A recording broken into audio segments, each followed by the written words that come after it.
Right అమ్మా.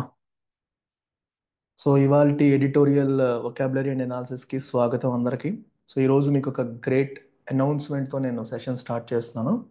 So మన bank infinity program where you get everything, prelims classes, mains classes, banking awareness, current affairs, paper explanations అన్నీ ఉన్న bank infinity program 18,000 rupees program మీకు ఈరోజు EMI ఆప్షన్తో, అంటే 999 per month, every month 999 pay చేసి join అయ్యే ఛాన్స్ కల్పిస్తున్నాం ఇవాళ. ఇది ఈరోజు రేపు మాత్రమే. So this option is available only for 2 days.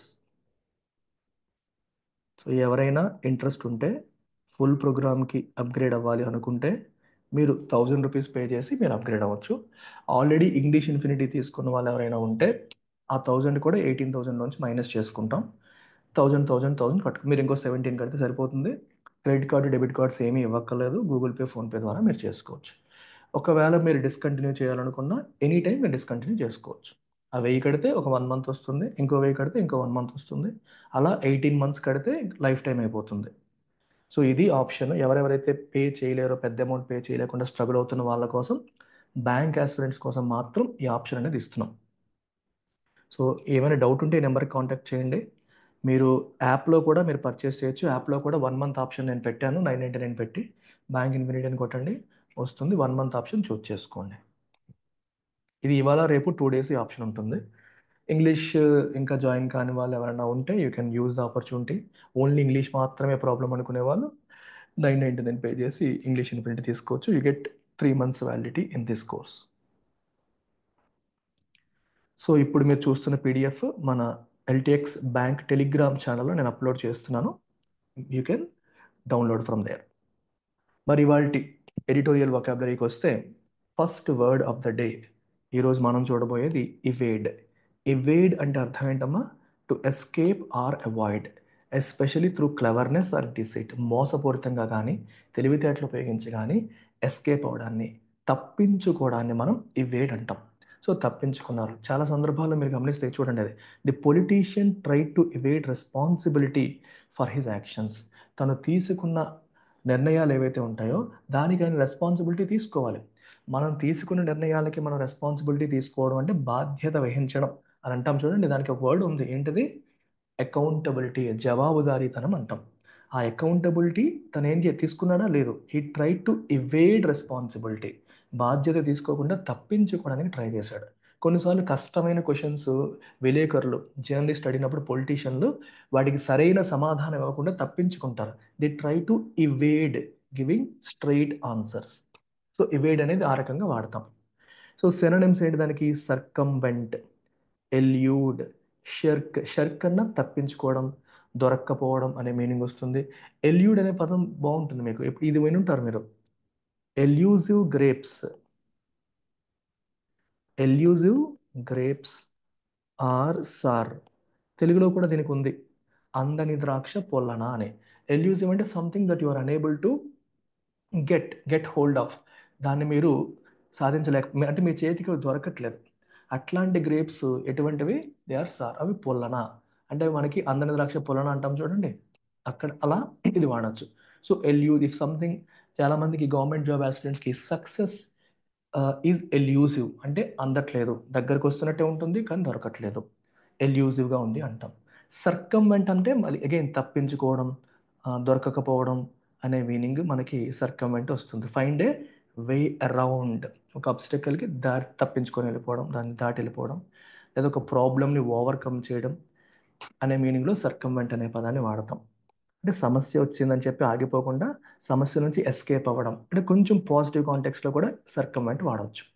Opposite ఏంటి? కాన్ఫ్రంట్, అంటే ఎస్కేప్ అవ్వకుండా ఎదిరించడం. క్వశ్చన్ అడుగుతావో అడుగు, తెలుసుకుందాం. రండి, మీరు ఏం అడగాలో అడగండి, తెలుసుకుందాం. ఎండ్యూర్, ఎండ్యూర్ అంటే భరించడం. నేను తప్పించుకోను, అవాయిడ్ చేయను, భరిస్తాను.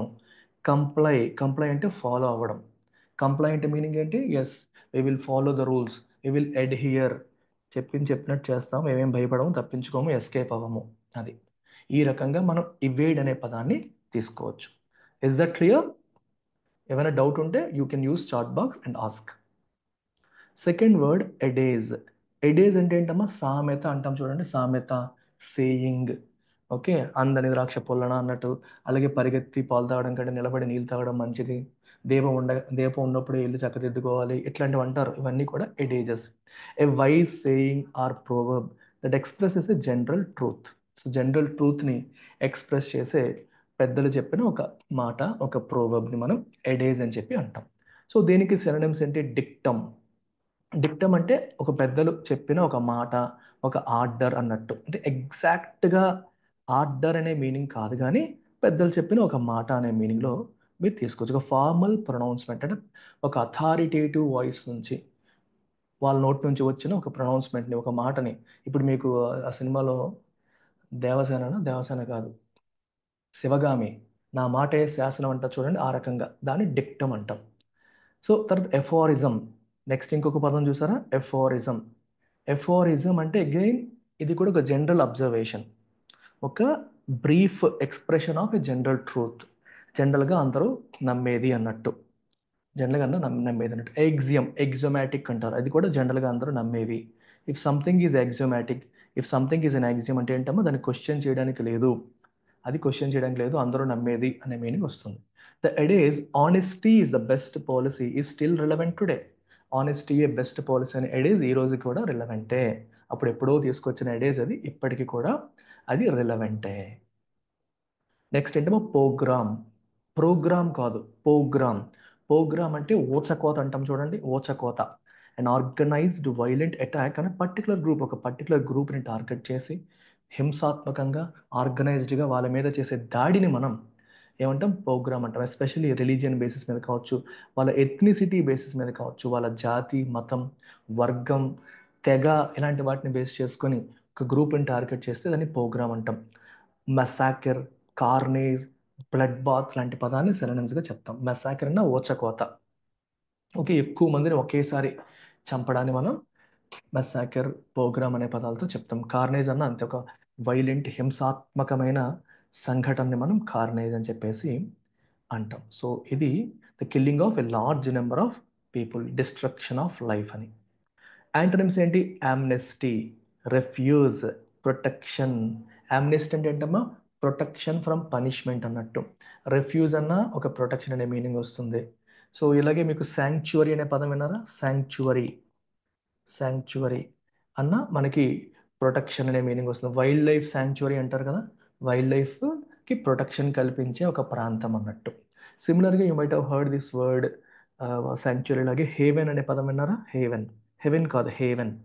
హేవెన్ అన్న కూడా a place that offers protection, protection offer చేసే ప్లేస్. ట్యాక్స్ హేవెన్ అంటారు. ట్యాక్స్ హేవెన్ అంటే ట్యాక్స్లు కట్టకుండా నీకు ప్రొటెక్షన్ కల్పిస్తుంది.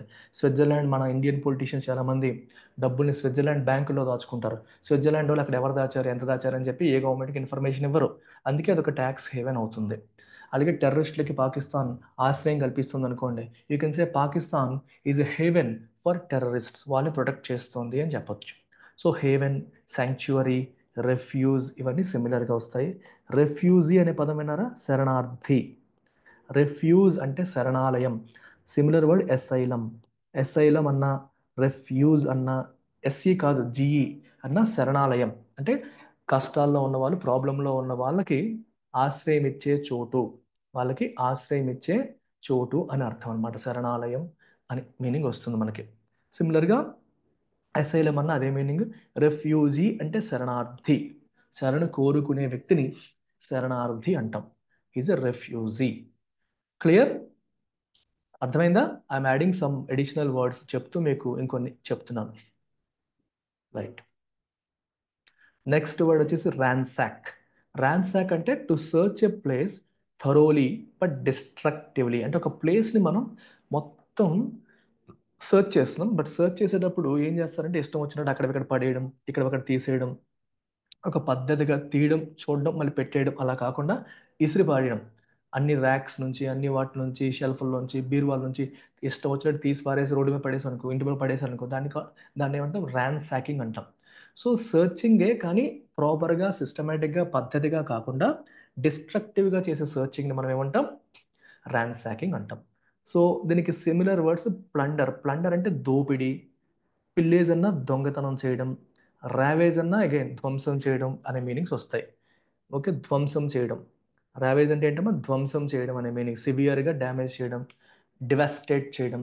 పిల్లేజ్ ప్లండర్, ప్లండర్ అంటే ప్లండరర్ అంటే దోపిడీదారుడు. పిల్లేజ్ అంటే చిన్న దొంగతనం, కంపారిటివ్లీ స్మాలర్. రెస్టోర్ అంటే ఎక్కడెక్కడ పెట్టేయడం, మళ్ళీ పూర్వస్థితిని తీసుకురావడం. అరేంజ్ చేయడం, సేఫ్ గార్డ్ అంటే ప్రొటెక్ట్ చేయడం. వీటిని యాంటనమ్స్గా తీసుకోవచ్చు. The rioters ransack houses before setting them on fire. Rioters అంటే ఎవరు? అల్లరి. రైట్స్ అంటే అల్లర్లు. రైటర్స్ అంటే అల్లర్లు చేసే వాళ్ళని రైటర్స్ అంటారు. వాళ్ళు ర్యాన్సాక్ చేస్తున్నారు హౌసెస్ని before setting them on fire. మొత్తం ఇల్లంతా కూడా చిందర వందర చేయడం అంటారు చూడండి తెలుగులో, చిందర వందర చేసేసి తర్వాత వాటికి అగ్గి ముట్టించేస్తున్నారు, వాటిని కాల్ చేస్తున్నారు అని అర్థం. ఇది మీ అందరికీ తెలిసిన పదమే ఎక్విట్. ఎక్విట్ అంటే ఏంటమ్మా? To declare someone not guilty of a crime in a court of law. ఒక కోర్ట్ ఆఫ్ లాలో ఒకళ్ళు తప్పు చెయ్యలేదు అని డిక్లేర్ చేయడాన్ని ఏమంటాం మనం? ఎక్విట్ అంటాం. To declare someone not guilty of a crime, వాళ్ళు ఏ తప్పు చేయలేదు, okay, they are not guilty, వాళ్ళు ఏ తప్పు చేయలేదు అని చెప్పి డిక్లేర్ చేయడాన్ని మనం ఏమంటామా? వి కాల్ ఇట్ ఎక్విట్. విడిచిపెట్టడం, తప్పు చేయలేదు అంటే వాళ్ళని ఇన్నోసెంట్గా డిక్లేర్ చేయడం. దే ఆర్ ఇన్నోసెంట్ అని డిక్లేర్ చేయడం. సో ఎగ్జోనరేట్, అబ్జాల్వ్, విండికేట్, ఇవి చాలాసార్లు చెప్పాను మీకు. ఎక్స్కల్పేట్, ఎక్స్కల్పేట్, ఈ పదాలన్నింటికి మీనింగ్ ఏంటి? ఎక్విట్ అనే మీనింగే వస్తుంది. ఆపోజిట్ ఏంటి? కన్విక్ట్, అంటే నేరం చేశాడు అని డిక్లేర్ చేయడానికి కన్విక్ట్ చేయడం అంటాం. ఎండైట్, ఎండైట్ అంటే చార్జ్ దెమ్ విత్ సంథింగ్, అంటే వాళ్ళు తప్పు చేశారని వాళ్ళ మీద నేరారోపణ మోపడం. ఇన్క్రిమినేట్ అంటే వాళ్ళ మీద నేరం, క్రైమ్ చేశారు, వాళ్ళు నేరంలో ఇరికించడం అన్నట్టు. ఎక్స్క్రిమినేట్ అంటే బయటికి తీసుకురావడం. The jury decided to ఎక్విట్ him due to insufficient evidence. అతని పైన సరైన సాక్ష్యాధారాలు లేకపోవడం వల్ల అతన్ని విడిచిపెట్టాలి అని చెప్పి జూరీ నిర్ణయించుకుంది. జూరీ నిర్ణయించుకుంది. ఓకేనా? Next, exploit. ఎక్స్ప్లాయిట్ అంటే మీనింగ్ ఏంటి? To use something unfairly for personal gain. కొంతమంది ఎవరైనా మంచోళ్ళు ఉంటే వాళ్ళ ఫ్రెండ్స్ కానీ ఇంకెవరైనా సరే వాళ్ళు ఏం చేస్తారు? ఎక్స్ప్లాయిట్ చేస్తారు. ఈరోజు మంచోడికి విలువ లేదు, ఎవడైతే మంచిగా పద్ధతిగా ఉంటాడో వాడిని, అమాయకంగా ఉంటాడో వాడిని వాళ్ళ ఫ్రెండ్స్ ఏం చేస్తారు? ఎక్స్ప్లాయిట్ చేసేస్తూ ఉంటారు. సో మ్యానిపులేట్ చేయడం, capitalize on, take advantage of. Leverage అనే పదం కూడా. లివరేజ్, లివరేజ్ అన్న take advantage of, you have to leverage the conditions అంటారు. మ్యానిపులేట్, క్యాపిటలైజ్ ఆన్, ఇవన్నీ కూడా మనకి దానికి సినోనిమ్స్. ఆపోజిట్ వర్డ్స్ ఏంటి? అసిస్ట్ అంటే సపోర్ట్ చేయడము, సహాయం చేయడము. సపోర్ట్. అప్హోల్డ్ అంటే డిఫెండ్ చేయడం. ఇవి positive words. The defence lawyer try to exploit the contradictions in the witnesses testimony. Witness ఇచ్చిన టెస్టిమనీలో కాంట్రడిక్షన్స్ ఉన్నాయి. నిన్న ఒక మాట చెప్తున్నాడు, ఈరోజు ఒక మాట చెప్తున్నాడు. So there are certain contradictions in witnesses testimony. So వాటిని ఎక్స్ప్లాయిట్ చేయడానికి డిఫెన్స్ లాయర్ ట్రై చేశాడు. అంటే he try to take advantage of that. ఆయన ఎన్నో మాట ఇవోలా మాట చెప్తున్నారు కాబట్టి సో దాన్ని వాడుకుందామని చెప్పి ఆయన ప్రయత్నం చేశారు. నెక్స్ట్ వర్డ్ వచ్చేసి ఎఫిడవిట్. వెరీ ఇంట్రెస్టింగ్ వర్డ్ అమ్మా. ఎఫిడవిట్ అంటే return statement confirmed by oath used as legal evidence. So జనరల్గా ఏదైనా సిచ్యువేషన్లో కోర్టుకి కేసులు వెళ్ళినప్పుడు, సుప్రీంకోర్టుకి కానీ హైకోర్టుకి కానీ వెళ్ళినప్పుడు కోర్టులు ఏం చెప్తాయంటే గవర్నమెంట్ మీద ఎవరైనా కేసు వేశారనుకోండి, సో గవర్నమెంట్కి మీరు ఎఫిడవిట్ సబ్మిట్ చేయండి అంటారు. అంటే you have to respond to this. మీరు రిటర్న్గా ఒక స్టేట్మెంట్ ఇవ్వండి. మీరు అక్కడ రిటర్న్గా స్టేట్మెంట్ ఎఫిడవిట్ రూపంలో ఇచ్చారు అంటే అది లీగల్ ఎవిడెన్స్గా వాడచ్చు. అది అబద్ధమైతే ఆ ఇచ్చిన సదరు అధికారి పైన చర్య తీసుకునే అధికారం కూడా కోర్టులకు ఉంటుంది. ఎవరైతే దాన్ని ఇష్యూ చేశారో గవర్నమెంట్ అధికారి, వాడు అబద్ధ సాక్ష్యం చెప్పినట్టే లెక్క, వాళ్ళపైన చర్యలు కూడా తీసుకోవచ్చు. అంటే ఒక రిటర్న్ ఫార్మాట్లో ఇచ్చే ఎవిడెన్స్ని మనం ఎఫిడవిట్ అంటాం. జనరల్గా ప్రభుత్వాలు ఇస్తాయి కోర్టులకి. డిపాజిషన్, టెస్టిమొనీ, అటెస్టేషన్, ఎస్ చెప్పింది కరెక్టే అని చెప్పడం అటెస్టేషన్. టెస్టిమోనియల్, టెస్టిమోని అంటారు సాక్ష్యం ఇవ్వడం, మీ యొక్క వాంగ్మూలం. వాంగ్మూలం అనే పదం వినుంటారు కదా. టెస్టిమోని అంటే వాంగ్మూలం ఇవ్వడం. డిపాజిషన్ అంటే కోర్టు ముందు, అధికారుల ముందు, లాయర్ల ముందు మన మన మన పాయింట్ ఆఫ్ వ్యూ చెప్పడానికి డిపాజిషన్ చేయడం అంటాం. ఆపోజిట్ రెఫ్యూటేషన్ అంటే కాదు అని కాంట్రడిక్ట్ చేయడం. డెనై ఒప్పుకోకపోవడం, చెప్పిన దానికి ఆపోజిట్ అనడం. రెఫ్యూట్ అంటే రిఫ్యూజ్ టు యాక్సెప్ట్ అనే మీనింగ్ వస్తుంది. The witness signed an affidavit stating what she had seen. తను ఏం చూసింది అనే దాన్ని లిఖితపూర్వకంగా సంతకం పెట్టించింది. ఏదైనా ఒక ఎవిడెన్స్ లిఖితపూర్వకంగా సంతకం పెట్టి ఇస్తే దాన్ని ఏమంటాం? We call it affidavit. దాన్ని మనం ఎఫిడవిట్ అని చెప్పి పిలుస్తాం. I hope this is clear. Next word contradiction.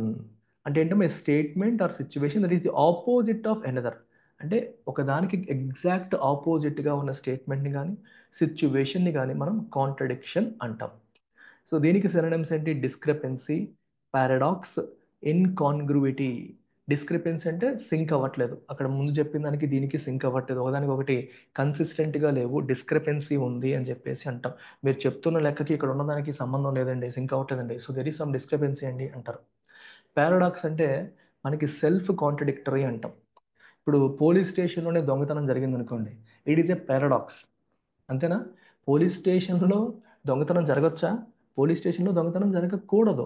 ఎందుకంటే police station is suppose to protect us from thieves. దొంగల నుంచి మనల్ని కాపాడాల్సిందే పోలీస్ స్టేషను. అలాంటిది పోలీస్ స్టేషన్లోనే దొంగతనం జరిగితే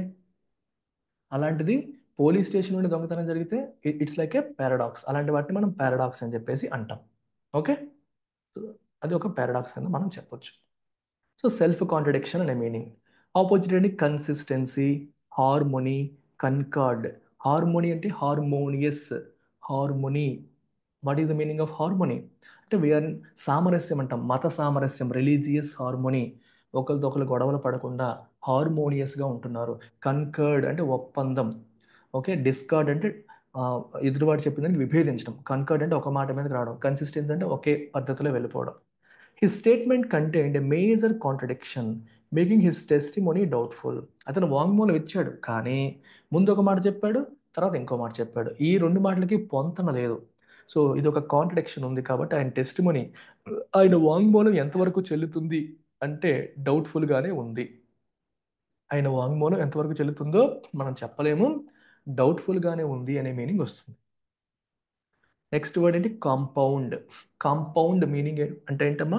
కాంపౌండ్ ఈజ్ ఎ వర్బ్.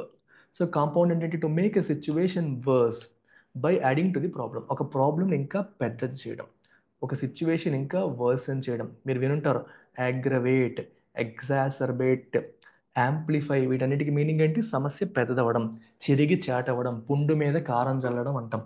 అది అగ్రవేషన్. ఆపోజిట్ ఏంటి? ఎల్లీవియేట్. ఎన్నిసార్లు వస్తుందో!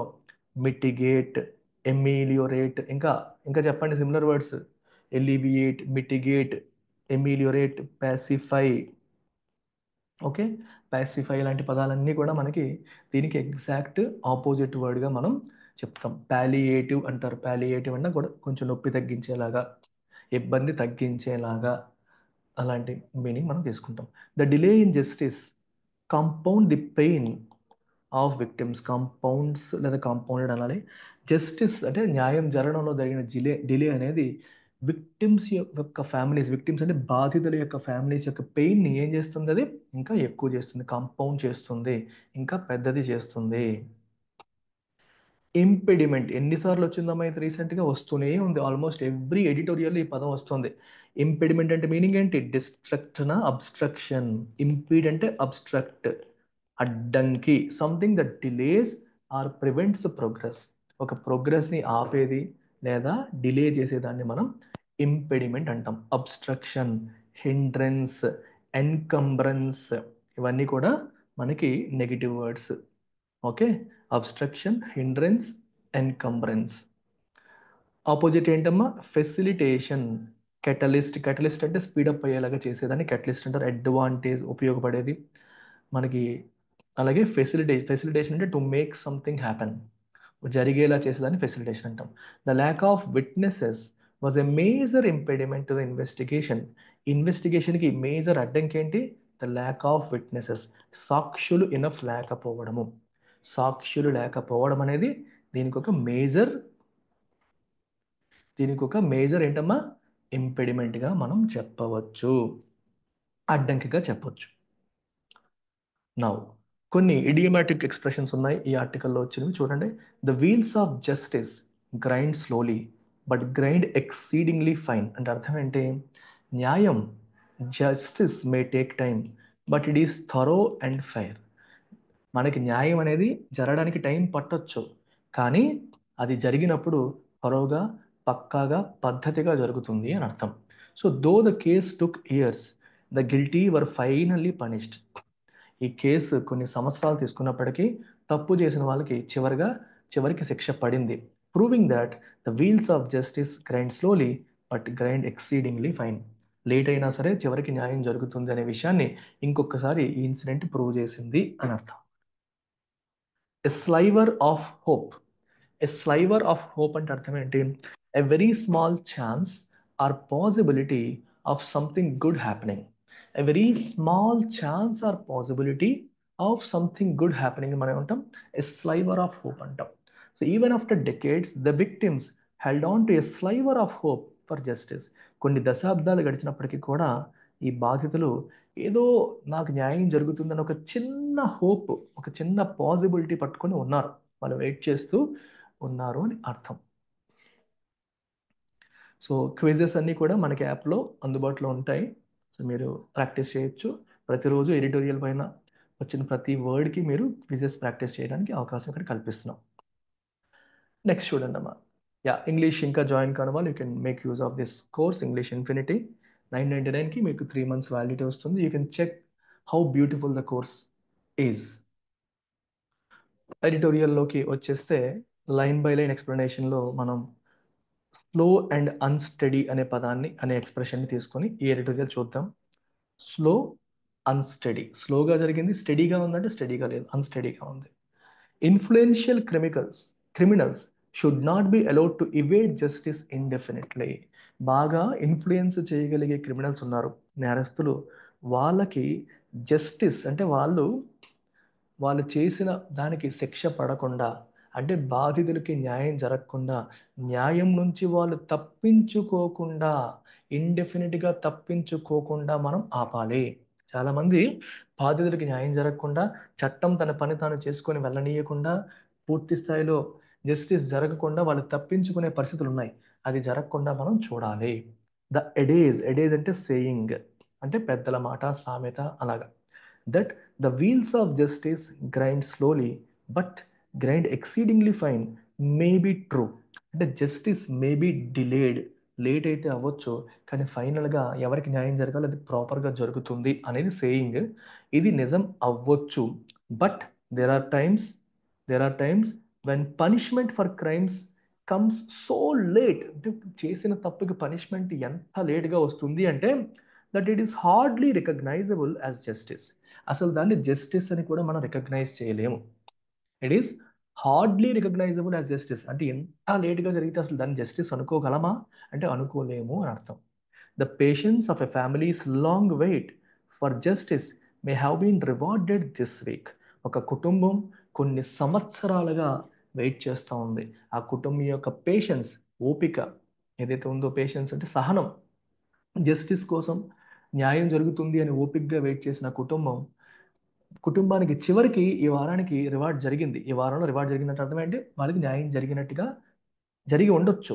When Congress leader Sajjan Kumar was sentenced to life imprisonment for the killing of a 50-year-old man and his 18-year-old son by a frenzied mob during the anti-Sikh pogrom in Delhi in 1984. But no justice system sought to be proud of a verdict that comes 40 years after the crime. మనకి 1984లో బేసిక్గా మనకి గుర్తుందా మీకు? ఇందిరాగాంధీ. మీకు story కొంచెం చెప్తాను, సరదాగా ఉంటుంది, ఇంట్రెస్టింగ్గా ఉంటుంది.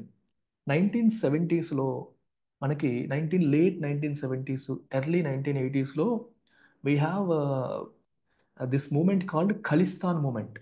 ఖలిస్తాన్ మూమెంట్ అంటే సిక్కులకి సెపరేట్ కంట్రీ కావాలి అంటే భారతదేశంలో ఉన్న పంజాబ్, పాకిస్తాన్లో ఉన్న పంజాబ్ రెండు కలిసి అది సెపరేట్ కంట్రీగా అయిపోవాలి అని చెప్పేసి వచ్చిన మూమెంటే ఖలిస్తాన్ మూమెంట్. అంటే భారతదేశం నుంచి వాళ్ళు సెపరేట్ అయిపోతారు, సెపరేట్ దేశంగా వెళ్తామని చెప్పేసి వచ్చిన మూమెంట్ని ఖలిస్తాన్ మూమెంట్ అంటాం. సో ఈ ఖలిస్తాన్ మూమెంట్ని సపోర్ట్ చేసిన వాళ్ళు కొంతమంది కెనడా నుంచి, వేరే కంట్రీస్ నుంచి వాళ్ళకి ఫండ్స్ గట్రా ఇచ్చి కొందరు సపోర్ట్ చేశారు. అవన్నీ జరిగాయి. ఆ ఖలిస్తాన్ మూమెంట్ని ఎలాగైనా ఆపాలి అని ఇందిరాగాంధీ చాలా గట్టిగా ప్రయత్నాలు చేశారు. She did something called operation blue star. Operation blue star అని చెప్పి ఒకటి కండక్ట్ చేసి గోల్డెన్ టెంపుల్ పంజాబ్ మీకు తెలుసు కదా, ఈ సిక్కులకి పవిత్ర దేవాలయం గోల్డెన్ టెంపుల్ ఎక్కడైతే ఉంటుందో ఆ టెంపుల్లో ఉన్న వీళ్ళందరూ ఈ ఖలిస్తాన్ తీవ్రవాదులు వీళ్ళందరూ ఆ టెంపుల్లో ఉన్నారని చెప్పి ఇన్ఫర్మేషన్ వస్తే ఇందిరాగాంధీ సైన్యాన్ని పంపించి చాలామంది సిక్కుల్ని అక్కడ మట్టుబెట్టించింది అన్నమాట, చంపించింది. ఎక్కడ మనకి సిక్కులని కాదు, ఖలిస్తాన్ తీవ్రవాదుల్ని మట్టు పెట్టించడం జరిగింది. ఆ తర్వాత ఇందిరాగాంధీ పైన పగబట్టేశారు వాళ్ళు, ఎంతమందిని ఇలా చేసిందని చెప్పి. సో చివరికి ఇందిరాగాంధీ యొక్క సొంత బాడీ గార్డ్సే ఇందిరాగాంధీని చంపేస్తారు, వాళ్ళు సిక్కులే. సొంత బాడీ గార్డ్సే ఇందిరాగాంధీని చంపేయడం అనేది జరుగుతుంది.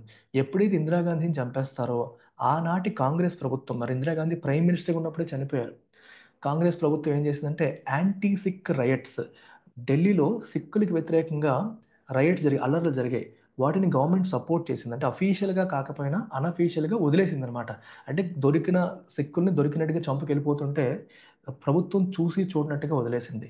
అలాంటి సమయంలోనే అందుకే ప్రోగ్రామ్ అన్నారు. ప్రోగ్రామ్ అంటే ఏంటమ్మా, ఓచకోత. ప్రోగ్రామ్ అంటే మీనింగ్ ఏంటి, ఒక ఓచకోత, ఒక పర్టికులర్ వర్గాన్ని ఇష్టం వచ్చినట్టు విపరీతంగా వాళ్ళని చంపేయడాన్ని, టార్గెట్ చేసి చంపడాన్ని, మాస్ మర్డర్ చేయడాన్ని ఓచకోత మెసాకర్ ప్రోగ్రామ్ అంటారు. ఆ టైంలో ఫ్రెంజీడ్ అంటే మంచి, ఫ్రెంజీ అంటే అర్థం ఏంటంటే విపరీతమైన ఊగిపోతున్న వాళ్ళు, ఒక ఎమోషన్స్లో ఊగిపోతున్న ఒక మాబ్ అంటే గుంపు 50 సంవత్సరాల ఒక మనిషిని ఆయన కొడుకుని చంపేశారు. ఆ చంపడానికి ఈయన సహకరించారు. ఓకే, ఆయన చంపేశారు బేసికల్గా. ఆ చంపడానికి ఈయన సహకరించారు అనేది ఆయనే చంపించారు అన్నట్టుగా మనకి అభియోగం. అది 1984లో జరిగింది. 1984లో ఆయన చేసిన తప్పుకి 2024లో 40 సంవత్సరాల, 2025 ఇది, 40 సంవత్సరాల తర్వాత శిక్ష పడింది. ఎన్ని సంవత్సరాల జైలు శిక్ష, లైఫ్ ఇంప్రిజన్మెంట్. ఓకే, జీవితకాల ఖైదు శిక్ష ఆయనకి పడింది. సజ్జన్ కుమార్ అప్పుడు ఏజ్ ఎంతో, ఇప్పుడు 40 సంవత్సరాల తర్వాత, అప్పటికి ఆయన 20స్లో ఉంటే ఇప్పుడు 60s, అప్పటికి 40స్లో ఉంటే ఇప్పుడు 80s, అప్పటికి 30స్లో ఉంటే ఇప్పుడు 70స్కి వచ్చి ఉంటాడు. ఈ ఏజ్లో అంటే జీవితం అంతా ఆయన బతికేశాడు, మేబీ ఇంకా 5-10 ఏళ్ళు బతుకుతాడు. ఈ టైంలో ఆయనకి లైఫ్ ఇంప్రిజన్మెంట్ పడింది. ఓకేనా, ఇది జరిగింది. సో దీనికి ఏ జస్టిస్ సిస్టమ్ అయినా, ఏ న్యాయ వ్యవస్థ అయినా సరే దీనికి ప్రౌడ్గా ఫీల్ అవుతుందా? నో. ఏ జస్టిస్ సిస్టమ్ కూడా దీనికి ప్రౌడ్గా ఫీల్ అవ్వదు. ఎవరు దీనికి ప్రౌడ్గా ఫీల్ అయ్యే పరిస్థితి ఉండదు.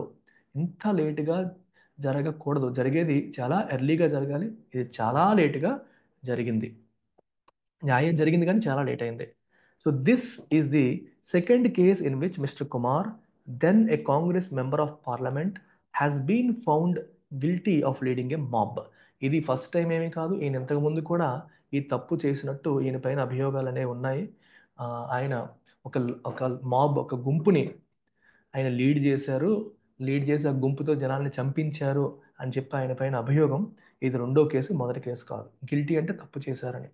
In 2021 the Delhi high court reversed a trial court judgment acquitting him of overseeing the killing of 5 people in the same locality Raj Nagar and sentence him to imprisonment for the rest of his life.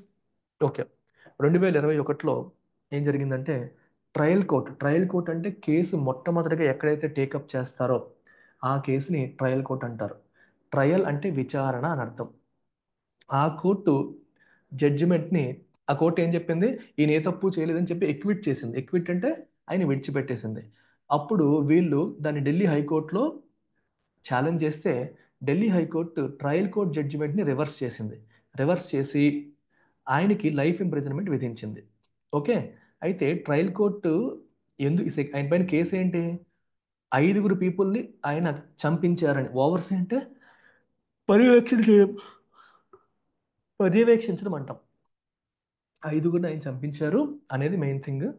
ఆ కేసులో trial court ఎక్విట్ చేస్తే, విడిచిపెట్టేస్తే Delhi high court ఆ తీర్పును reverse చేసి life imprisonment విధించడం అనేది జరిగింది. He's involvement in leading the righteous mob. Righteous అంటే అల్లర్లు చేస్తున్న మాబ్ని, గుంపుని ఆయన లీడ్ చేశారనేది main thing. Was known to many, చాలా మందికి తెలుసు. విట్నెస్డ్ బై, కొంతమంది చూశారు. But covered up by all those who mattered. కానీ ఎవరైతే, చాలామంది దాన్ని చూశారు కానీ ఎవరైతే ఆయన శిక్ష పడేలా చెయ్యాలో వాళ్ళు కవర్ చేస్తారు. అంటే బేసిక్గా ఎవరు, పోలీసులు. The police had initially fail to carry out any genuine investigation. పోలీసులు జెన్యూన్ ఇన్వెస్టిగేషన్ చేశారా? They fail to carry out any genuine investigation.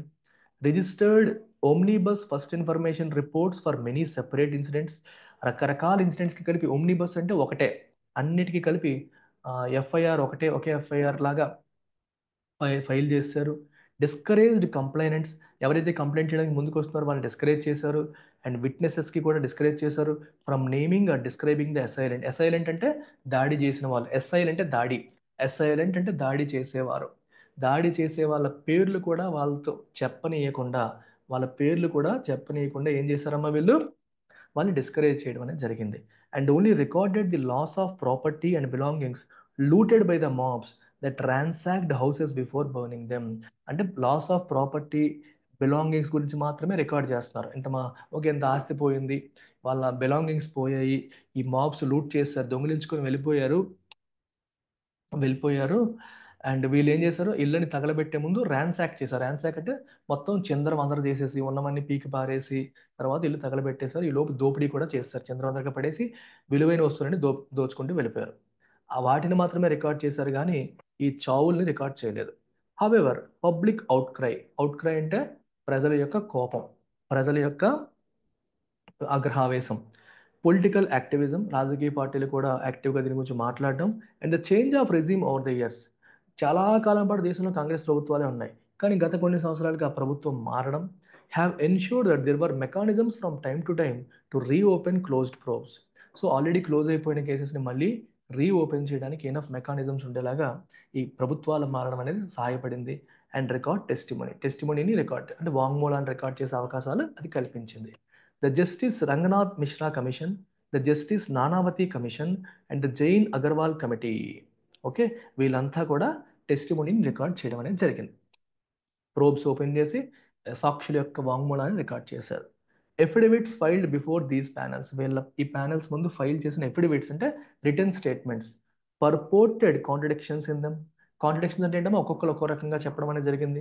ఓకేనా, ఒక్కొక్కరు ఒక్కో రకంగా చెప్పడం అనేది మనకి జరిగింది. అక్కడ పర్పోర్ట్ అనే పదం రాశారు. మరి పర్పోర్ట్ అంటే ఏంటమ్మా meaning? What is the meaning of purport? Purport అంటే ఎపియర్ టు బి ట్రూ అన్నట్టు. సో పర్పోర్టెడ్ కాంట్రడిక్షన్స్ అంటే కాంట్రడిక్షన్స్ ఉన్నట్టుగా మనకు కనిపించింది. And the question of whether these disclosures were made at the earliest opportunity have all been exploited by defence lawyers to delay trials over the years. So defence lawyers రకరకాల ఆపర్చునిటీస్ని వాడి వాళ్ళు విచారణ కొన్ని సంవత్సరాల పాటు సాగేలాగా వాళ్ళు ఎక్స్ప్లాయిట్ చేసుకుంటూ వెళ్ళిపోయారు. చేసుకుంటూ వెళ్ళిపోయారు.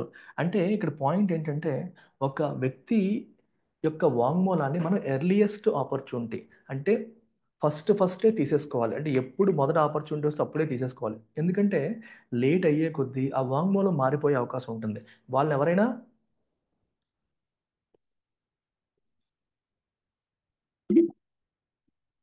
ఇన్ఫ్లుయెన్స్ చేసే అవకాశం ఉంటుంది కదా. సో ఇన్ఫ్లుయెన్స్ చేసే అవకాశాలు అనేవి ఉంటాయి. సో ఎర్లియస్ట్ అంటే మనకి అవకాశం ఉన్నప్పుడే స్టార్టింగ్లోనే వాంగ్మూలం తీసుకున్నారా లేదా లేట్గా తీసుకున్నారా అనేది సమస్య. వెంటనే తీసుకుంటే అది జెన్యూన్ అయ్యే ఛాన్స్ ఉంటుందని అర్థం, లేట్ అయితే తప్పు అయ్యే అవకాశం ఉంటుందని అర్థం. సో ఇలాంటి పాయింట్లను పట్టుకొని విచారణని కొన్ని సంవత్సరాల పాటు సాగదీశారు defence lawyers. But few have made it to the very end, కానీ కొన్ని మాత్రం చివరి వరకు వచ్చాయి. So these outcomes kept a sliver of hope alive for at least a few victims. At least కొంతమంది విక్టిమ్స్కి, బాధితులకి ఒక స్లైవర్ ఆఫ్ హోప్ అంటే ఏదో ఒక చిన్న పాసిబిలిటీ, ఎక్కడో మనకి న్యాయం జరుగుతుందన్న చిన్న ఆశ బతికుండేలాగా ఈ అవుట్కమ్స్ అంటే రిజల్ట్స్ అంటే కొంతమంది అయినా చివరి వరకు వాళ్ళ వాంగ్మూలాలు ఇవ్వడం వల్ల వీళ్ళకి నమ్మకం కలిగింది. The latest being the 3 women who witnessed Jaswant Singh and his son Tarundeep being beaten and burned before their eyes. ముగ్గురు ఉమెన్ వాళ్ళు ఓపెన్గా చెప్పారు, మా కళ్ళ ముందే జస్వంత్ సింగ్ అతడి సన్ తరుణ్ దీప్ని కొట్టి మా కళ్ళ ముందే కాల్చి చంపేశారు అని వాళ్ళు స్వయంగా చూశారు, వాళ్ళు సాక్ష్యం ఇచ్చారు, వాంగ్మూలం ఇవ్వడం జరిగింది. It is a fact that fixing criminal liability in mob violence is extremely difficult. Mob వైలెన్స్లో క్రిమినల్ లయబిలిటీని ఫిక్స్ చేయడం చాలా కష్టం. మాబ్ అంటే గుంపుగా వెళ్ళి వైలెన్స్ చేస్తే అది ఎవరు చేశారు, ఎవరు చెప్తే చేశారని ఫిక్స్ చేయడం చాలా చాలా కష్టం అవుతుంది. వాళ్ళు ఏమనంటే నేనేం చెప్పలేదు వాళ్ళు చేస్తారని చెప్పి తప్పించుకునే అవకాశాలు ఉంటాయి. లయబిలిటీ అంటే బాధ్యత తీసుకోవడం, రెస్పాన్సిబిలిటీ, అకౌంటబిలిటీ. సో ఇది ఎవరిది అని ఫిక్స్ చేయడం అనేది చాలా కష్టం. అయితే but the lesson is that the problem of finding credible witnesses should not B compounded by manipulated investigations. అసలు నమ్మదగిన విశ్వసనీయమైన విట్నెసెస్ని కనిపెట్టడమే చాలా కష్టము. It should not B compounded అంటే వర్సన్. ఆల్రెడీ అదొక సమస్య, ఆ సమస్య ఇంకా పెద్ద చేయకూడదు. ఎలా? By manipulated investigation. అసలు సరిగ్గా విట్నెస్లు దొరకడమే కష్టం, దానికి తోడు మీరు ఇన్వెస్టిగేషన్స్ని మ్యానిపులేట్ చేస్తే అది సమస్య ఇంకా పెద్దదవుతుంది అని అర్థం అనమాట. అలా చేయకూడదు అని చెప్తున్నారు. ఈవెన్ ఇన్ దిస్ కేస్, ఈ కేసులో మీరు తీసుకున్న the last word has not been said as Mr Kumar may question the finding of his guilt in appeal. ఇప్పటికైనా సరే ఫైనల్ అయిపోయిందా అంటే ఇది ఢిల్లీ హైకోర్టు చెప్పింది, ఈయన మళ్ళీ దీన్ని సుప్రీంకోర్టులో ఫైల్ చేయొచ్చు, అపీల్ చేసే అవకాశం ఉంది. చూసారా? ఢిల్లీ హైకోర్టు లైఫ్ ఇంప్రిజన్మెంట్ విధించినప్పటికీ కూడా ఇది సుప్రీంకోర్టులో ఆయన మళ్ళీ క్వశ్చన్ చేసుకుంటాడు. ఫైనల్ వర్డ్ సుప్రీంకోర్టు నుంచి వస్తుంది. A belated conviction may be seen as proof that the efflux of time need not be an impediment to justice. Conviction అనేది చాలా లేట్గా జరిగింది. బిలేటెడ్ అంటే చాలా డిలే. మీకు తెలుసు కదా, బిలేటెడ్ బర్త్డే విషెస్ అంటారు. అయితే దీన్ని ఎలా చూడొచ్చు మనం? ఒక ప్రూఫ్గా చూడొచ్చు. దేనికి ప్రూఫ్గా చూడొచ్చు? That the efflux of time, అంటే టైం గడిచిపోయింది అనేది జస్టిస్కి ఇంపెడిమెంట్ కారాదు. జస్టిస్ అంటే న్యాయం, న్యాయానికి అది అడ్డంకి కాదు, కాలేదు. ఎఫ్లెక్స్ ఆఫ్ టైం అనేది న్యాయానికి ఇంపెడిమెంట్ కాదు అని చెప్పి ఇది ఒక ప్రూఫ్గా మనం చెప్పొచ్చు.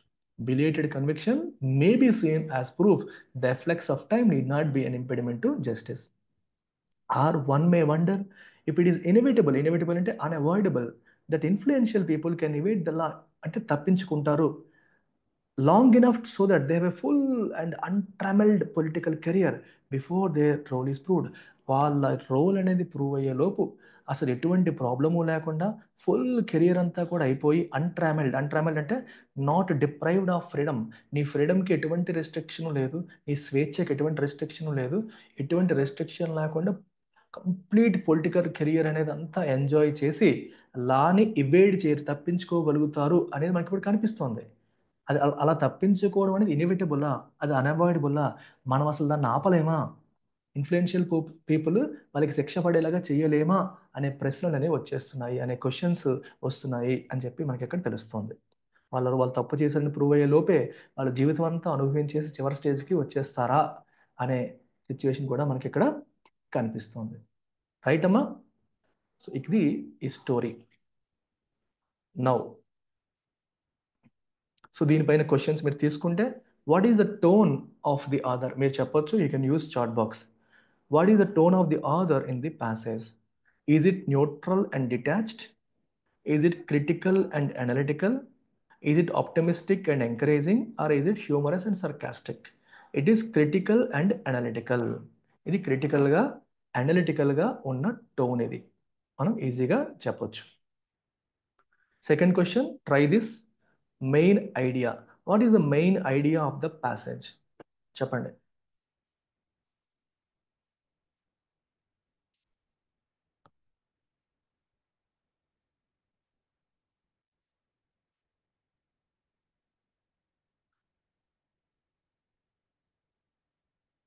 What is the main idea of the passage?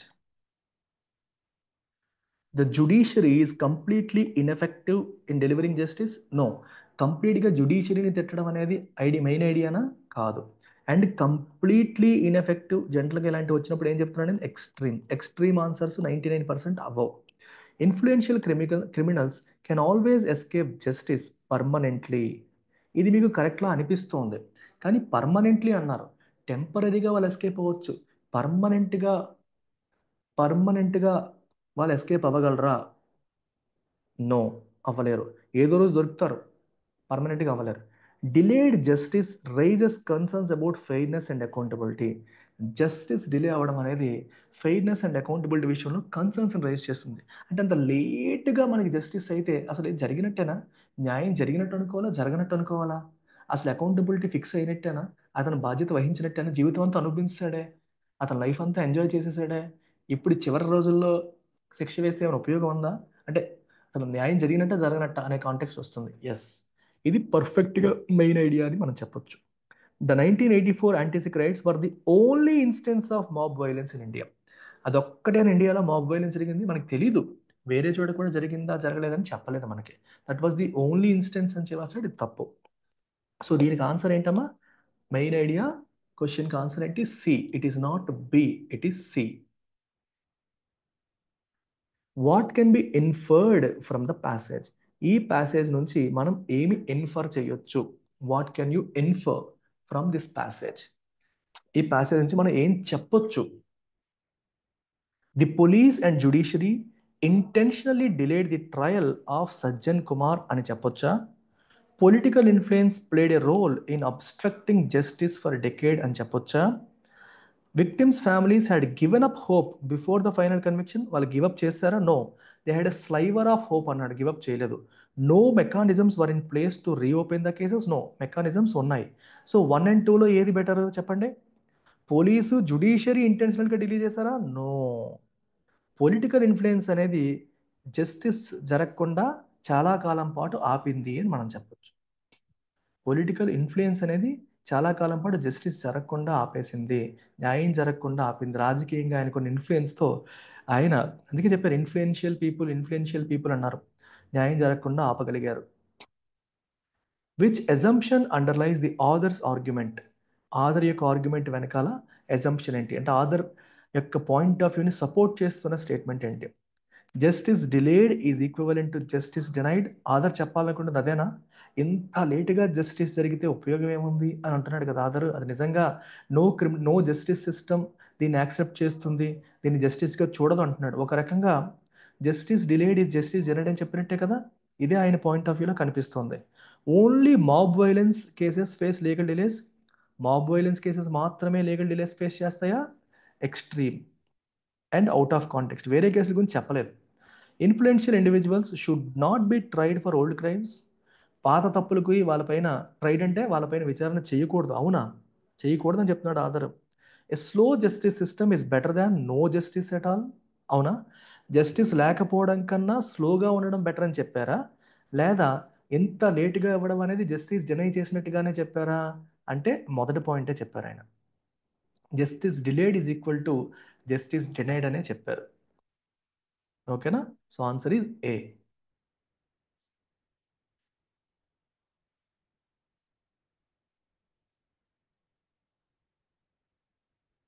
What role did the Justice Ranganath Mishra Commission, Justice Nanavati Commission, Jain Agarwal Commission play?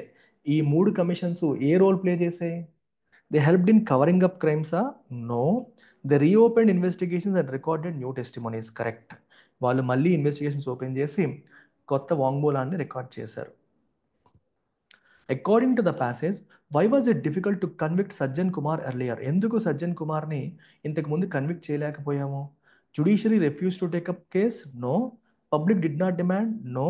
Witnesses were discouraged, investigations were manipulated. Yes, వాళ్ళు discourage చేశారు, ఇన్వెస్టిగేషన్స్ని manipulate చేశారు. అందుకని అందుకని సజ్జన్ కుమార్ కేసులో మనకి conviction late అయింది. ఇవేడ్ అనే పదానికి మీనింగ్ ఏంటమ్మా? What is the meaning of the word evade? తప్పించుకోవడం కదా, escape or avoid something. A return statement confirmed by oath used as legal evidence. ఏంటది? Affidavit. Okay. Which word in the passage opposite in meaning to accelerate? Accelerate అనే పదానికి opposite ఏంటి? Impede. Accelerate అంటే speed up, impede అంటే obstruct చేయడం, అడ్డంకి create చేయడం. Okay. Now let's look at the second article in a quick manner. క్విక్గా ఒకసారి స్కిమ్ చేసేద్దాం. Let's skim through it. Water blight. Blight అంటే ప్రాబ్లం అని. Scientific risk assessment prior to undertaking tunnel work is a must. ఒక tunnel work take up చేసేటప్పుడు scientific risk assessment చేయాల్సి ఉంటుంది. Barely A week after the remains of 9 coal miners were covered at the end of 44-day operation from a coal mine that had flooded in Assam. Early జనవరిలో అస్సాంలో coal మైన్లో మనకి flooding జరిగింది. Flooding జరిగితే అందులో ఉన్న 9 మంది కోల్ మైనర్స్ వాళ్ళ యొక్క రిమైన్స్ అంటే వాళ్ళ బాడీల్ని రికవర్ చేయడానికి 44 రోజులు పట్టింది. అది జరిగిన వారం కూడా అవ్వలేదు. ఏ డిజాస్టర్ ఆఫ్ అలాంటి డిజాస్టరే మనకి నాగర్ కర్నూల్లో తెలంగాణలో జరుగుతోంది. A portion of Srisailam left bank canal tunnel, okay, which is under construction. ఇది ఫిబ్రవరి 22 నాడు కొలాప్స్ అయిపోయింది. 8 వర్కర్స్ అందులో ట్రాప్ అయిపోయారు. ఇప్పటి వరకు మనకి తెలిసింది ఏంటి? 3 మీటర్ల సెక్షన్ ఆఫ్ రూఫ్ కొలాప్స్ అయింది వాటర్ సీపేజ్ వల్ల అని. ఓకే, వాటర్ సీపేజ్ లీకేజ్ వల్ల. ఓకే, మనకి 3 మీటర్ల ఆ, ఏమమ్మా 3 మీటర్లు ఏమన్నాడు? 3 మీటర్ల సెక్షన్ రూఫ్ కొలాప్స్ అయిపోయింది. రూఫ్ కొలాప్స్ వల్ల చివరికి ఏం జరిగింది? టన్నెల్ క్రంబుల్ అయిపోయింది. ఒక stretch of 8 metres, 8 metres tunnel crumble అయిపోయింది, అంటే కూలిపోయింది, కుంగిపోయింది. 9 స్పెషలైజ్డ్ రెస్క్యూ టీమ్స్ పనిచేస్తున్నాయి. సెంటర్ నుంచి, స్టేట్ గవర్నమెంట్ నుంచి రౌండ్ ద క్లాక్ పనిచేస్తున్నారు. రోజంతా పనిచేస్తున్నప్పటికీ కూడా సిగ్నిఫికెంట్ ప్రోగ్రెస్ అనేది మనకి ఇప్పటి వరకు రాలేదు. ఒక్క అడుగు కూడా ముందుకు వేయలేకపోతున్నాము. వర్కర్స్ యొక్క కండిషన్ ఏంటో కూడా చెప్పలేకపోతున్నాం. అసలు వాళ్ళని ఎలా బయటికి తీసుకురావాలని కూడా ఒక ప్లాన్ కూడా వేయలేని పరిస్థితి కనిపిస్తుంది. ఇప్పటి వరకు the playbook that is being experimented with, అంటే ఏదైతే వీళ్ళు ప్రొసీజర్ ఫాలో అవుతున్నారో government procedures, seems to be inspired by successful rescue work in Silkyara tunnel collapse in Uttarkashi, Uttarakhand. ఉత్తరాఖండ్లో, ఉత్తరకాశీలో ఈ సిల్కియారా టన్నెల్ కొలాప్స్లో ఏం చేశారో అదే పద్ధతి వీళ్ళు ఫాలో అవుతున్నారు. నవంబర్ 2023లో అక్కడ కూడా మనకి a portion of 4 kilometre long tunnel, అది కన్స్ట్రక్ట్ చేస్తున్న టన్నెల్ అనేది కొలాప్స్ అయింది. 41 మంది వర్కర్స్ ఇరుక్కుపోయారు, స్ట్రాండ్ అండ్ ఇరుక్కుపోయారు. 16 రోజులు ఆపరేషన్ చేసి వెరైటీ ఆఫ్ అప్రోచెస్తో డ్రిల్లింగ్ చేశారు, వెర్టికల్గా చేశారు, హారిజాంటల్గా చేశారు, రెండు వైపుల నుండి చేశారు. దాంతో చివరికి స్టాండర్డ్ వర్కర్స్ని రీచ్ అయ్యారు. స్టాండర్డ్ అంటే ఇరుక్కుపోయిన వాళ్ళు. చివరికి కీ బ్రేక్ త్రూస్, చివరికి ఒక team of rat hole miners Assam నుంచి వచ్చి వాళ్ళు బ్రేక్ త్రూ సాధించి మాన్యువల్ ఎక్స్కవేషన్ మెథడ్స్ యూజ్ చేసి, అవి డేంజరస్ అయినప్పటికీ, ఇల్లీగల్ అయినప్పటికీ వాటిని యూజ్ చేసి వాళ్ళని కాపాడటం అనేది జరిగింది. అయితే ఈ సిల్కియారా ఎపిసోడ్కి, శ్రీశైలం జరుగుతున్న ఎపిసోడ్కి డిఫరెన్స్ ఏంటి అంటే, is the presence of water. ఇక్కడ వాటర్ ఉంది, అక్కడ లేదు. There were 70 workers in the tunnel when a deluge of water and muck suddenly began to gush inside. Huge amount of water, muck అంటే మడ్డి, ఇదంతా కూడా మనకి ఒక్కసారిగా లోపలికి వెళ్ళిపోయిందంట. గష్ మొత్తం ఆ బురద నీరంతా లోపలికి వెళ్ళిపోయింది. బ్యారింగ్ ద 8 మంది తప్పితే మిగిలిన అందరూ తప్పించుకోగలిగారు. With 13 of them sustaining injuries, 13 మందికి దెబ్బలు తగిలాయి. హవెవర్, తర్వాత రోజుల్లో సబ్సిక్వెంట్ డేస్లో ఈ టొరెన్షియల్ ఫ్లో, అంటే విపరీతంగా వస్తున్న కొండపోతకు వస్తున్న ఫ్లో, అదొక బ్యారియర్ అయిపోయింది రెస్క్యూ ఆపరేషన్స్కి. History of tunnel linked disasters globally, మన గ్లోబల్గా టన్నెల్ లింక్డ్ డిజాస్టర్స్ మనం ఒకసారి గమనిస్తే, వైల్ రేర్, ఈ ఈ డిజాస్టర్స్ చాలా రేర్గా జరుగుతాయి. అయినప్పటికీ they can often be catastrophic. జరిగాయంటే ప్రాణాంతకం. జరగడం ఎప్పుడో జరుగుతాయి, కానీ జరిగితే అవి ప్రాణాంతకం. ఈ large proportion of these accidents, ఈ యాక్సిడెంట్స్లో చాలా మటుకు స్టడీస్ ఏం చెప్తున్నాయంటే are due to rupture in aquifers. Aquifer అంటే ఏంటమ్మా? Underground water channels. వాటిల్లో రప్చర్ అంటే ఇంకా కొలాప్స్ అయిపోవడం కానీ, ముక్కలు అయిపోవడం కానీ, రప్చర్ రావడం వల్ల వాటర్ వచ్చి ప్రెషర్ వస్తుంది. దానివల్ల ఇవి జరుగుతాయి. It is to determine such risk that extensive studies are commissioned. అంటే వీటిని, ఈ రిస్క్ని డిటర్మైన్ చేయడానికే ఎక్స్టెన్సివ్ స్టడీస్ని కమిషన్ చేస్తారు. To understand the subsurface geology of a site. Subsurface geology of a site. Site యొక్క సబ్ సర్ఫేస్ జియాలజీని అర్థం చేసుకోవడం అంటే ఎలా ఉంటుంది, అక్కడ వాటర్ ఫ్లో ఎలా ఉంది, సర్ఫేస్ కింద ఎలా ఉంది, జియోగ్రాఫికల్ మెకానిజం ఎలా ఉంది అని అర్థం చేసుకోవడానికి స్టడీస్ చేస్తారు. A report by Uttarakhand disaster management authority on the Silkyara episode says that there was insufficient analysis of the rock formations at Silkyara. సిల్కియారాలో రాక్ ఫార్మేషన్ గురించి ఇన్సఫిషియంట్ అనాలిసిస్ జరిగింది. కాకపోతే complete picture of structural deformities cannot be known before tunnelling. Tunnel చేసే ముందే అక్కడ deformities ఉన్నాయా లేదనే విషయం ముందే తెలుస్తుందంటే తెలియదు అని కూడా చెప్తున్నారు. While the rescue of the trapped person at Srisailam tunnel is paramount. వాళ్ళని కాపాడడం అనేది చాలా ఇంపార్టెంట్, అందులో డౌట్ లేదు. అయితే there has to be proper investigation by authorities. Authorities investigation కూడా చేయాలి.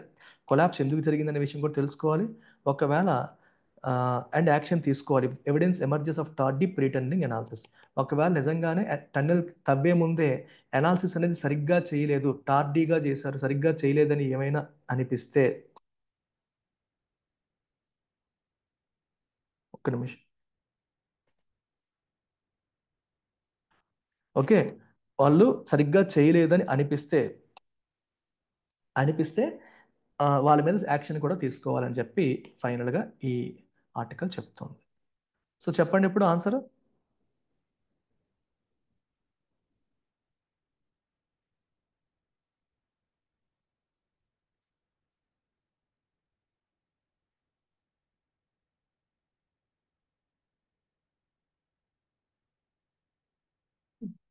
Rescue teams should be better equipped to handle tunnel collapses. Telangana tunnel collapse highlights the need for rigorous scientific risk assessment. Tunnel collapse are inevitable, cannot be entirely prevented. Eliminate చేయండి first. ఇవి inevitable, వాటిని prevent చేయలేము అదా? No. Traditional rat hole mining techniques are the best approach. ఇదేదో దాని గురించి చెప్పారు కానీ అది ఇల్లీగల్ యాక్చువల్గా, అందుకని దాన్ని బెస్ట్ అప్రోచ్గా చెప్పకూడదు. మరి ఏ అండ్ బిలో ఏం చెప్తారు? రెస్క్యూ టీమ్స్కి బెటర్ ఎక్విప్గా ఉండాలని చెప్పడం ఉద్దేశమా? లేకపోతే ఈ కొలాప్స్ అనేది దేన్ని హైలైట్ చేస్తుంది? రెగ్యులర్ సైంటిఫిక్ రిస్క్ అసెస్మెంట్ అనేది జరగాలి అనే విషయాన్ని హైలైట్ చేస్తుంది. సో ఈ రెండిట్లో best option is B. Rescue టీమ్స్కి వచ్చు రాదు అనేది కాదు పాయింట్. ఓకే, వాళ్ళకి వచ్చు రాదని కాదు, అసెస్మెంట్ సరిగ్గా వాళ్ళకి ఇన్ఫర్మేషన్ లేదు. సరైన ఇన్ఫర్మేషన్ లేకుండా వాళ్ళు ఏం చేస్తారు? So regular scientific risk assessment అనేది జరగలేదు అనేది మనకి ఈ కొలాప్స్ హైలైట్ చేస్తుంది అని primary argument of the passage. Despite 9 specialized rescue teams drawn from the center and state governments working round the clock, no significant progress has been. No significant progress has been made. Has been made so far. The series of investigations, again, the series of ఇది అల్టిమేట్గా ఒక సిరీసే has revealed.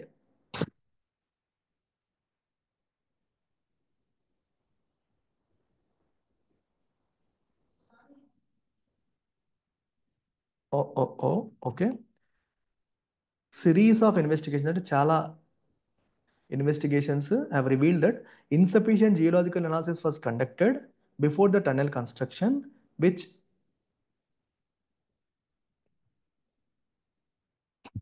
increases the risk of structural failure in the long run. ఇందులో రెండు తప్పులు కనిపిస్తున్నాయి మనకి. ఏది పెడతారమ్మా మీరు? మీరే చెప్పండి ఆన్సర్ దీనికి. ద సిరీస్ ఆఫ్ ఇన్వెస్టిగేషన్స్ అనేది ప్లోరల్ అవుతుందా, సింగులర్ అవుతుందా?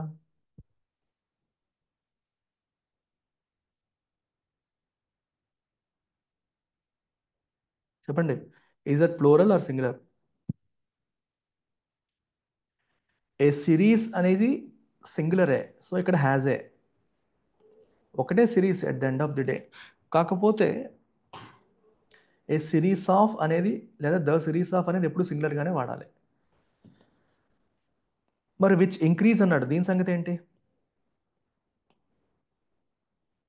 The series of investigations has revealed that insufficient geological analysis was conducted before the tunnel construction which increases లేదా which increased,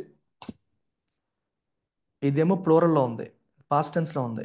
which increase the risk of structural failure in the long run. ఇది పెడితే better. ప్లోరల్లో past టెన్స్లో పెడితే better. So రెండు తప్పులు కనిపిస్తున్నాయి దీంట్లో. The rapidly deteriorating conditions inside the tunnel require immediate intervention, as any further delay could lead to a disastrous outcome that is more worse. More worse anam, worse. Worse అంటేనే comparative degree. More worse అని అనకూడదు, దాని initially anticipate, ముందు అనుకున్న దానికంటే ఎక్కువ వర్స్గా ఉంది అని అర్థం. మోర్ వర్స్ అనేది కరెక్ట్ కాదు. మోర్ వర్స్ అనేది కరెక్ట్ కాదు. Got it? Is that clear? Bad, worse, worst. Bad, worse, worst. So ఇది ఆల్రెడీ కంపారిటివ్లో ఉంది, దీనికి మోర్ పెట్టాల్సిన అవసరం లేదు, మోర్ రెడెండెంట్. ఇదమ్మా story. I hope you got it.